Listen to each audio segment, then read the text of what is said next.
चिट्ठी न कोई संदेश, जाने वो कौन सा देश जहां तुम चले गए। जैसा कि आप सभी जानते हैं कि कोरोना के कारण दिल्ली में पूर्व सांसद मोहम्मद शहाबुद्दीन साहब का आकस्मिक निधन हो गया, जिसकी वजह से पूरा सीवान जिला मर्माहत है। अभी हम बैठे हैं सीवान के हरपुर पंचायत के मुखियापति कुनैन अहमद सिद्दीकी से। ये यहाँ से गुरियाकोठी से पूर्व में विधानसभा का चुनाव भी लड़ चुके हैं। इनसे हम बात करेंगे। काफ़ी मर्माहत है और पूरा सीवान वैसे शोक में डूबा हुआ है। आइए जानते हैं कि इस कई लोगों की कई तरह की प्रतिक्रियाएं हैं। कई लोगों का ये भी कहना है कि एक साजिश के तहत मोहम्मद शहाबुद्दीन साहब की हत्या कर दी गई है। कुनैन साहब, खबर तो आपको पता है, पूरा सीवान शोक में डूबा हुआ है। ऐसे में खबर आपको भी मिली।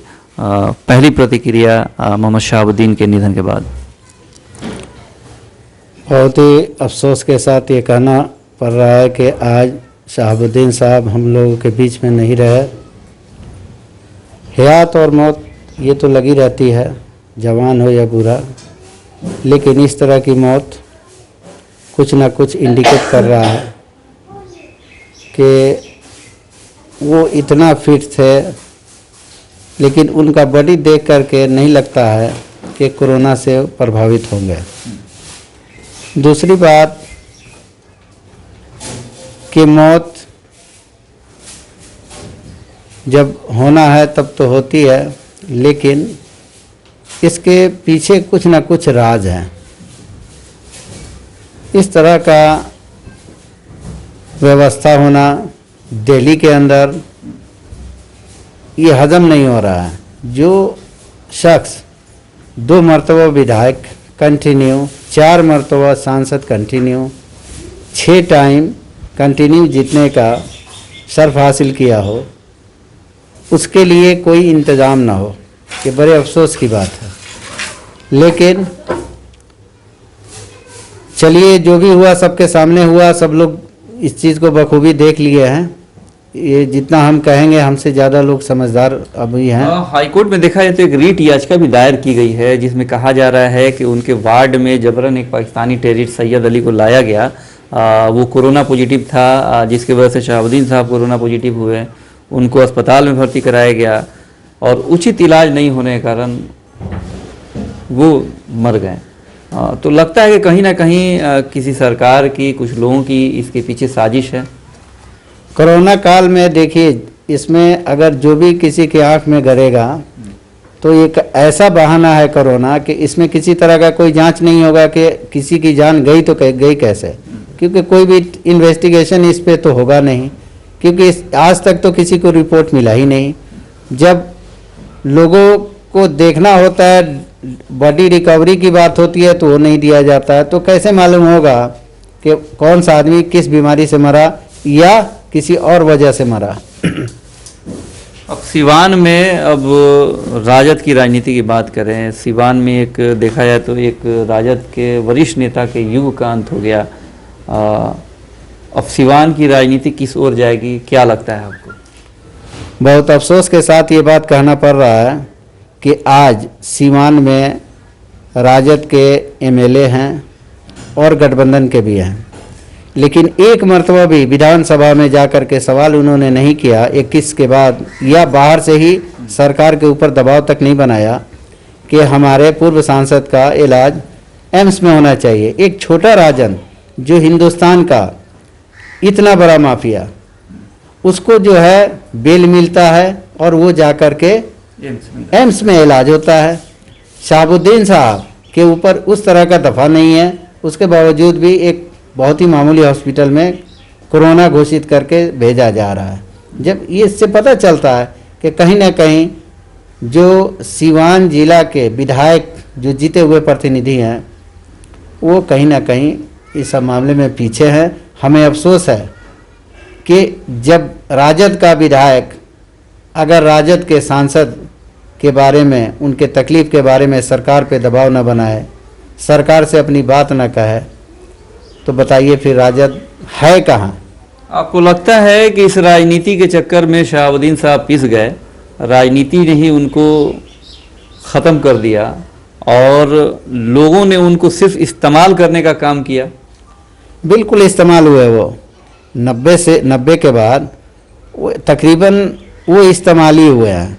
रहा सवाल के वो खड़े आदमी थे, उन्होंने कभी अपना नुकसान नहीं देखा कि हमें नुकसान क्या हो रहा है। ख़ास करके अगर वो चाहते तो उनको बहुत बार ऑफ़र हुआ दूसरी पार्टी से भी, लेकिन अपने स्टैंड पर अड़े रह गए कि नहीं, हम राजद के सिपाही हैं।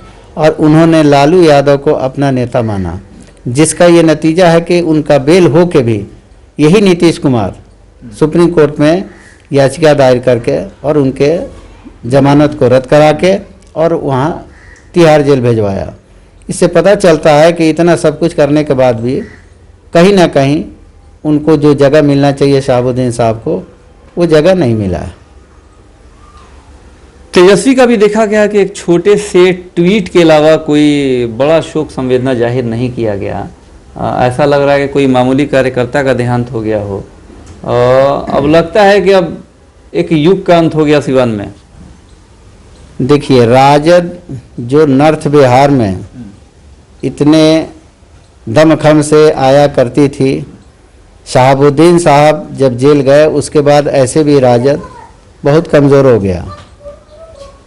रहा सवाल राजद का जो एक समीकरण है माई समीकरण, कहीं ना कहीं माई समीकरण में जो एम फैक्टर था वो शहाबुद्दीन साहब से जुड़ता था और सारे लोगों का नज़र होता था कि शहाबुद्दीन साहब आरजेडी में हैं और आरजेडी को बहुत चाहते हैं, लालू यादव को नेता मानते हैं।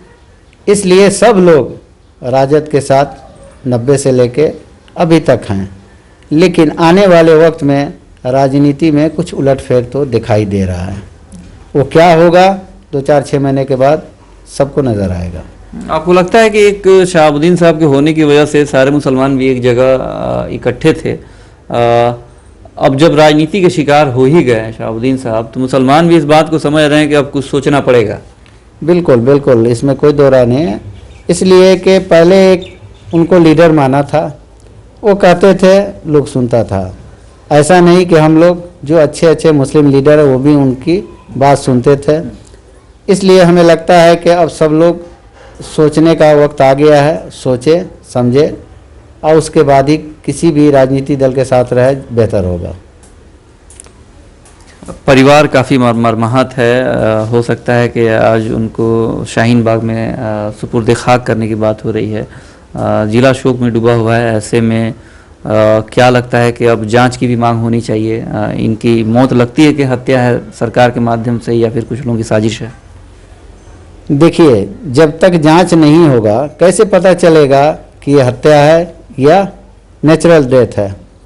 क्योंकि वहाँ पे बहुत सारा जो बात है कहीं ना कहीं किसी और दूसरे तरफ इंडिकेट करता है, क्योंकि वो सेहतमंद थे। 21 के बाद ही जो है उनके बॉडी को देख के नहीं लगता है कि उनको खाना टाइम से मिला है, ना उनको दवा मिला है। सच्चाई यही है। और वहाँ पे एक टेररिस्ट को उनके करीब ला करके रखना कोरोना पॉजिटिव, और फिर उसके बाद इनको घोषित करना कि ये भी कोरोना पॉजिटिव हो चुके हैं, ये अजीब सा एक कहानी है। तो इसके लिए ज़रूरी है कि एक ऐसी टीम गठित हो और जांच हो इस पर कि पता चले कि क्या वाकई में उनको कोरोना पॉजिटिव से ही मौत हुई है। रहा सवाल कि एक बात हमें कल से याद आ रही है कि सीवान को ब्रिटिश के पहले अलीगंज के नाम से पहचाना जाता था, और जब हिंदुस्तान आज़ाद हुआ उसके बाद भी कुछ दिन तक यही चला, अलीगंज इस सीवान को कहा जाता था। लेकिन सीवान मशहूर हुआ शहाबुद्दीन साहब की वजह से, क्योंकि चाहे वो पत्रकार हों या राजनीति करने वाले हों या बिजनेसमैन हों, चाहे मतलब इंडिया में किसी जगह, तो लोग कहते थे सीवान कौन सा, शहाबुद्दीन साहब वाला सीवान।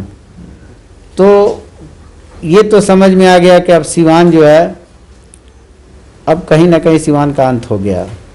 और जब सीवान का अंत होता है तो पार्टी में फेरबदल बहुत सारा तो आना तय है। देखिए, आने वाले दिनों में नई समीकरण भी देखने को मिलेंगे। शोक में डूबे हुए समर्थकों, प्रशंसकों और सीवान जिले के लोगों से खास तौर पे क्या संदेश देंगे आप आखिर में? हम संदेश ये देना चाहेंगे, पहले तो हिना साहब को और उनके लड़का और लड़की और वालदा जो भी उनके अजीज़ व अकारीब हैं, हम सभी को ये कहेंगे कि हम सभी लोग मिल के पहली बात के दुआ करें कि अल्लाह ताला उनको जन्नतुल फिरदौस में आला से आला मकाम अता फरमाए। और जब ये सब से निपट करके ये कोरोना महामारी वगैरह वगैरह जो भी है, इससे सभी लोग महफूज रहें और दुआ करेंगे कि अल्लाह ताला जो है हम सभी को अपने हिफ्ज़ व अमान में रखे। लेकिन आने वाले वक्त में इस पे सोचा जाएगा कि कौन सा रास्ता अख्तियार करना बेहतर होगा, लेकिन अभी सब्र की दरकार है और हम अल्लाह से दुआगो हैं कि उनके परिवार को अल्लाह सब्र अता करे और शहाबुद्दीन साहब को जन्नतुल फिरदौस में आला से आला मकाम अता फरमाए। और पूरे सीवान जिला वासियों और बिहार वासियों से ये निवेदन करते हैं कि अभी कुछ भी उल्टा सीधा कोई भी बात करना मुनासिब नहीं होता। हाँ, अपने हक की बात है वो ज़रूर करें, कहीं पे भी बेझिझक करें, लेकिन कोई भी बेकार की बातें ना करें और कोरोना का जो महामारी है इससे बच के रहें, क्योंकि अभी महीना से 2 महीने बचना बहुत ज़रूरी है। और जो लोग हैं उनके लिए हम भी ये दुआ करते हैं कि अल्लाह सबको अपने हिफ्ज़ व अमान में रखे। शुक्रिया। चलिए, ये थे पुनः नमः सिद्दीकी, हरपुर पंचायत के मुखिया पति सह प्रतिनिधि शहाबुद्दीन साहब के देहांत के बाद जैसे कि शोकाकुल परिवार के साथ ये खड़े हैं और उम्मीद है कि सरकार भी जांच करे, अगर कोई साजिश है तो वो उस पर से पर्दा भी हटे ताकि लोग भी समझ सकें कि आखिर अचानक कोरोना से जहां बूढ़े बुजुर्ग लोग भी ठीक हो जा रहे हैं, आखिर अचानक इनकी मौत कैसे हो सकती है। तब तक के लिए चैनल की पूरी टीम को दीजिए इजाज़त। नमस्कार।